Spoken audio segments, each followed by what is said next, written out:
Hey everyone, how's it going? Today I have a special two-part video series for you entitled Decks Build You. Here's the backstory. So I was busy constructing decks for my next set of videos, and I had one runner deck and one corp deck, all fine and dandy. And then one fine day, I went up onto Netrunner DB, and lo and behold, Sergey, who won Russian Nationals this year, posted their decks on Netrunner DB as well. And when I looked at them, both the runner and corp decks had the exact same idea behind them as the runner and corp decks that I constructed in my own bubble. So very, very interesting that two people from very different parts of the world actually managed to align or nearly parallel to each other and come up with similar ideas. So I'll be sharing these decks with you and their playthroughs, and also compare and contrast them with Sergey's decks. Congrats to them on winning Russian Nationals, by the way. So let's get started. We'll begin with the runner side, and the runner side idea is more smoke. So with smoke, we've seen a lot of variants of smoke with different consoles. We've seen Gauntlet recently, which is, you know, a hot favorite now that Jackson is gone. But there's also traditionally Mirror Smoke, Astrolabe Smoke. When I ask you, what's the most powerful console in the game right now that's not banned? I think a lot of you will have the same one in mind as me. It's none other than Maw. I'm sure some of you will agree with that. So my mind immediately jumped there. If Maw is such a good console, so good that it can be splashed even though it costs 3 influence, Desperado, why not put it in smoke? And thus, this idea was born. So we are gonna try Maw in smoke, and it will probably have the same destructive power as Maw in Anarch, especially considering that you are already compelled to run once per turn with your recurring credits. So let's go look at the deck list. Maw Spin. So here's my deck list. One thing that I immediately noted is that when playing Maw in smoke, since Maw gives you 2 memory units, you can afford to play a more expanded rig consisting of more cloaks, which in turn implies that I can lean more heavily on stealth. Thus the choice of Switchblade as my sentry breaker. Now let's bring up Sergey's list here and do some comparing and contrasting. First, let's look at the economy package. We use roughly the same economy cards, Sure Gamble, Daily Cards, all the staples, but when you look at the big economy cards, Sergey actually spent influence on Peace in Our Time. It's a very powerful economy card, giving you 9 net credits, which is a lot for runners these days, considering Blue Moons and Temujin are no longer allowed. I do not have such money, and as such, because really I think that with your super efficient breakers and with all your recurring credits, you really shouldn't be running out of credits. You should be able to sustain with clicking for credits and the passive gain of Beth Kirain Chang, which we'll talk about later. My opponent, I keep saying opponent. Sergey additionally plays Tapworm on top of this. Now I think the 2 influence here is probably a mistake. I would much rather have Clot in this day and age where HP Fast Advance is very powerful. With MCA Austerity, with Gs, with Elective Upgrade, having Clot is really, really nice. So since we are both playing SAC-cons already, I would rather have that 2 influence spent on Clot than Tapworm. But otherwise, I think my opponent... I think I need to drink a shot every time I say my opponent here. Sergey, playing Peace in Our Time, has the economy to actually sustain Feedback Filter. This is an interesting hate card that I unfortunately do not have access to. I'm too poor to run Feedback Filter. Instead, I have to rely very heavily on Film Critic in order to mitigate net damage after, say, stealing an Obo Carter. So that's that for economy. What about our multi-access? So we both don't really have HQ multi-access because Maw will do the trick, mawing cards from HQ. As for R&D multi-access, I was about to say that there. Sergey decided to go with pure multi-access. That means accessing additional cards using Maker's Eye and Equivocation. Myself, on the other hand, went for a different strategy. I still feel that indexing Mad Dash is the best R&D pressure combo to have, and there's no reason not to run it in smoke. Yeah, so 2 of each to ensure that if I do land an early indexing, I have the Mad Dash to follow up. And without Jackson, it just seems like a very obvious choice. Also, very interestingly, indexing does an indexing run counts towards the turning wheel, so that could help chalk things up. And very interestingly, we both settle on one influence for a single turning wheel, despite having somewhat different lists. So that's really interesting right there. Next thing we want to talk about is the Beth. Sergey's running 1, I'm running 2. I think 2 is the perfect number of Beths to have. It is such a strong and powerful card that you really don't want to just run one of it, even though the second copy is a dead copy. And in a 40 card deck, 2 Beths is just about perfect. If you mulligan hard for the Beth, you will see it in roughly half of your games. Rather in half of your opening hand, so that's not too bad.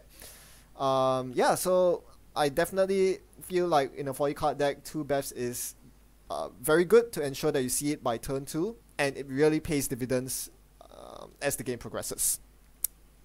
Last thing I want to talk about is the Breaker Suite, of course. As I mentioned earlier, I'm running Switchblade, and Sergey goes for Dagger with Divey as AI support, whereas I went with Artman. So the first thing we note here is that both of us have solutions to multi-sub sentries. Komainu, Brainstorm, and especially Tour Guide are all very menacing. Things that Smoke can't really deal with unless she has Switchblade or Divey respectively. So we both have that covered. Additionally, I feel that with the additional cloak that I have in my deck, I'm able to sustain the Switchblade, whereas Sergey might not be able to. And the Artman is there to cover any ice that cannot be broken regularly, something like Excalibur, a Mother Goddess without any other rest ice, etc. So it's a different choice. I think Sergey's build definitely has merit because it costs 2 less influence. You don't need to spend influence on Dagger Divey. That's quite important. Yeah, on the other hand, I spend my influence on cards like Career Fair and the Clot.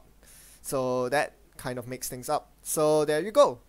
That's our list, and it's time we give it a whirl. More spin!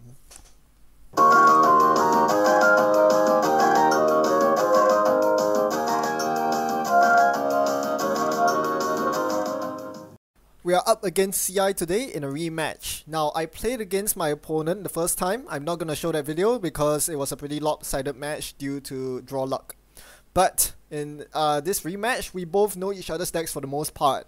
I actually know that my opponent is on a Sandberg CI deck that runs a lot of cheap Enderun Ice, which combo with Sandberg to become high strength.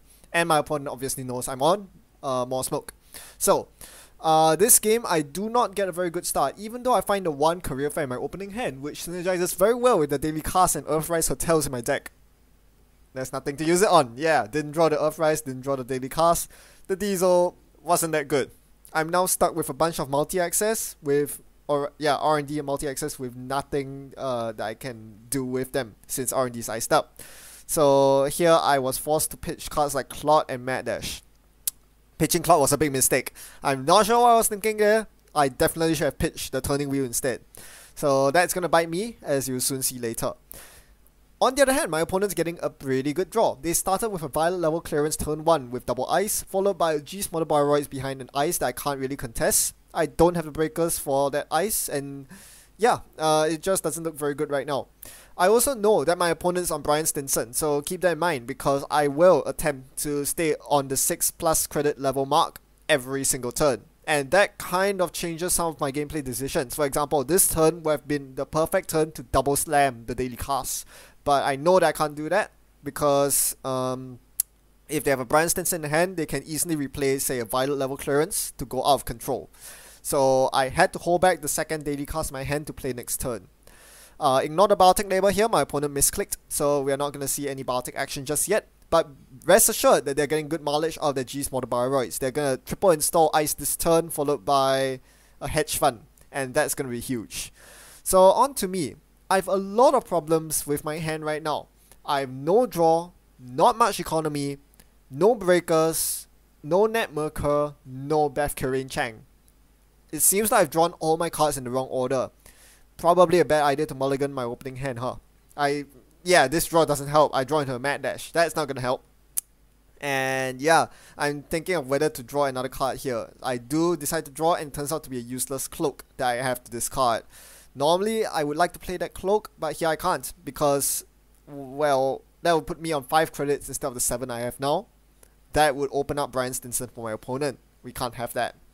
So yeah, I'm kind of being suffocated here with so many cards, so many value cards in my hand I want to play but can't because I'm too poor, because they are not the right cards for the moment.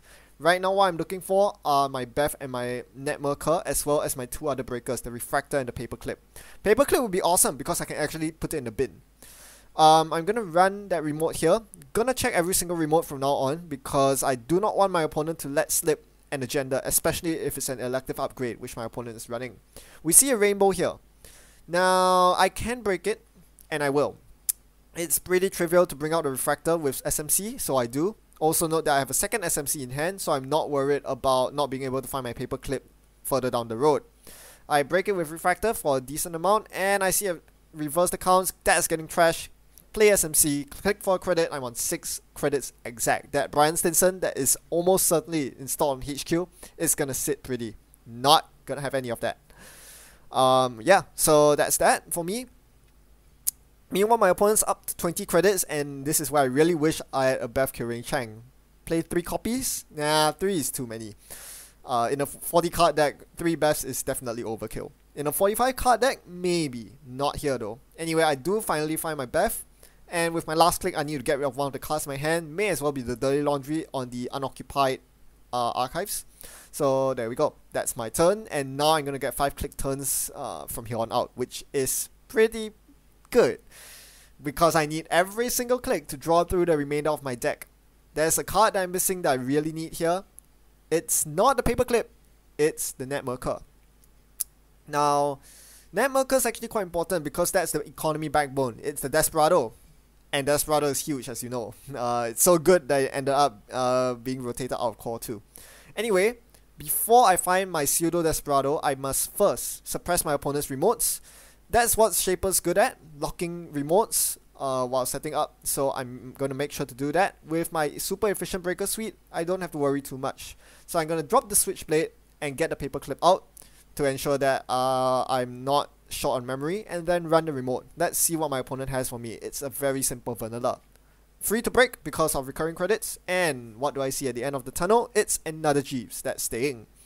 So yeah, I still managed to stay afloat on 6 credits. Again, not playing the daily cast because I do not want to dip below 6 credits. Yep. So here we speed up the game a bit as I continue digging through my deck, trying to find that one last piece that I desperately need, the Netrunner. Without Netrunner, I'm actually quite stifled. I do know the ice that my opponent's running, one of which is Guard. Guard is the sentry, the end run sentry, and that poses a big problem to me because Guard basically soaks up all my stealth credits, rendering me unable to break anything else with stealth. So here I Dirty Laundry the double install remote, and I find an Enigma protected by a Sandberg. Or is it the other way around? Sandberg protected by Enigma? We shall never know. But they're both protected by Warroid Tracker, and this is a very scary combo.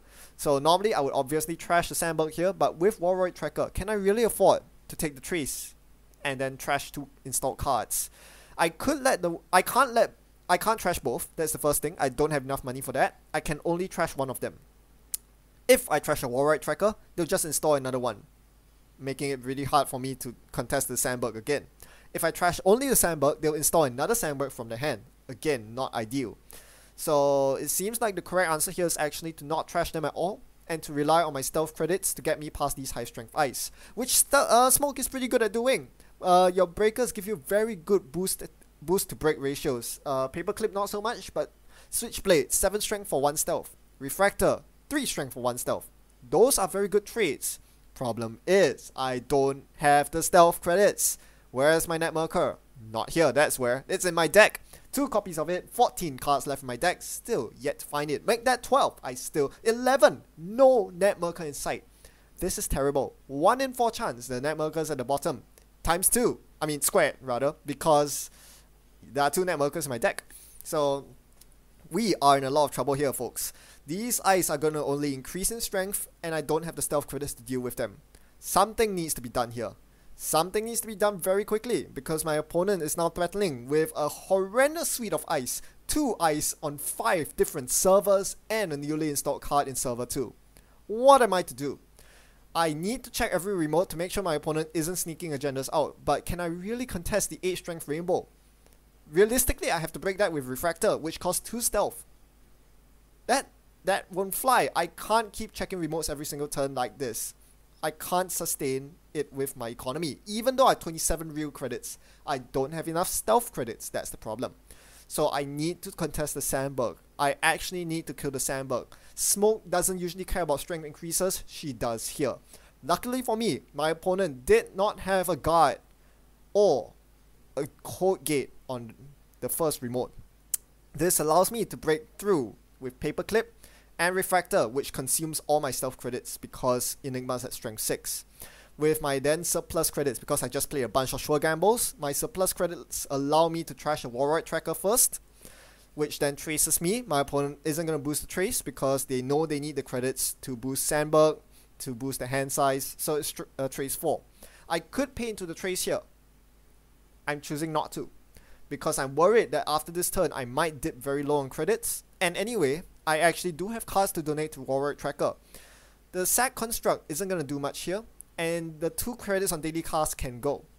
At this point, I'm more focused on compressing my clicks, and that means trying to keep as many credits in my reserve as possible rather than leave me in a position where I'm unable to contest a remote later on, because say my opponent drops a Sandberg and an agenda in the same turn, I can't really contest that if I'm poor. So I'm going to bin those 2 cards and trash the Sandberg as well, which leaves me on 11 credits. This gets rid of the Sandberg and then allows me to run server 2 without worrying too much.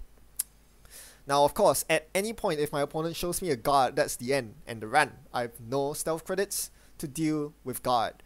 If it's a code gate or a barrier, however, there's still a good chance I can get through it if the code gate is at strength 2, or in the barrier's case, because I can pay through with Paperclip. Again, another reason why I chose to let Warroid Tracker fire instead of beating the trace is because I needed every single credit to break with Paperclip.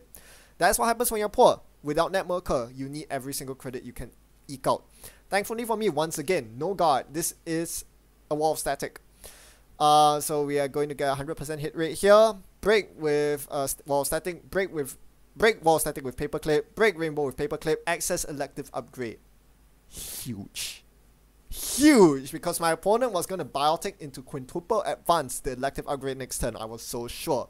This is why I need to keep every single remote under check. Now, this puts me now in a dominant position.